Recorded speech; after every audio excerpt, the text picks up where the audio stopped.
সারা রাত ধরে প্রচুর বৃষ্টি হওয়ার জন্য ট্রেন বন্ধ ছিল।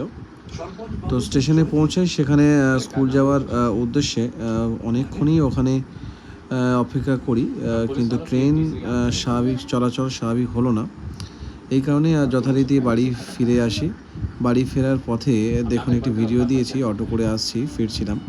তো রাস্তাতে এক হাঁটু করে জল জমে গেছে। তবে বাড়ি ফিরে পরে কলকাতায় যা দুর্ঘটনা ঘটেছে এবং যেভাবে সর্বত্র গাড়ি মানে জল জমে আছে, সেই জন্য বাড়ি থেকে বেরোতে দেওয়া হচ্ছিল না। তো বন্ধুরা ফোন করে যথারীতি সেখান থেকে আমরা বলি যে শপিংয়ে করতে যাওয়া হবে কলকাতায়। আমার কিছু চেঞ্জ করার ছিল এবং বন্ধুদের কিছু কেনাকাটির ছিল। তো বললাম চলো এই অবস্থায় যাই। এই ক্ষেত্রে মানে আমরা কলকাতার যে বেহাল অবস্থা একটু দেখেও নেব। তো প্রথমে গড়িয়াহাটে যাওয়ার জন্য অভিষিক্তা থেকে রওনা দিই, কিন্তু সেখানে যেতে পারলাম না, গাড়ি ঘোরাতে হলো, প্রচুর জল জমেছিল। ভাবলাম রুবি থেকে যাব। তো রুবিতে গিয়ে অ্যাক্রোপলিস মলের সামনে দেখুন প্রচুর জল জমেছে, ভিডিও দিয়েছি।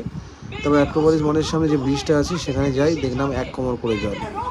বাধ্য হয়ে গাড়ি ঘুরিয়ে আবার মানি স্কোয়ারে যাই, সেখানে কেনাকাটা